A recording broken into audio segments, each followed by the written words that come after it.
Hi welcome to home delicious dish. ఈ రోజున మీకు చూపించబోయే వంట బీరకాయ కొబ్బరి పచ్చడి.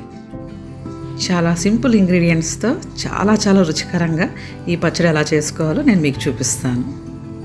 ఫస్ట్ కడాయి పెట్టుకొని ఆయిల్ వేసుకుని అది వేడెక్కిన తర్వాత పచ్చిమిరపకాయల్ని, కొబ్బరి ముక్కల్ని, కొంచెం జీలకర్ర వేసుకొని వాటిని దోరగా వేయించుకోవాలండి.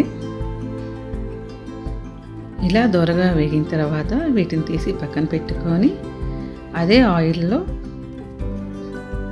ఆ తర్వాత కొంచెం ఆయిల్ వేసుకొని ముందుగానే కోసి పెట్టుకొని ఉన్న బీరకాయ ముక్కల్ని ఆయిల్లో వేసుకొని వేయించుకుందాం. దోరగా వేయించుకోవాలండి వీటిని కూడా. చూడండి, ఈ విధంగా ఇంకొంచెం వేగనిద్దాము. ఈ విధంగా వేగాలండి.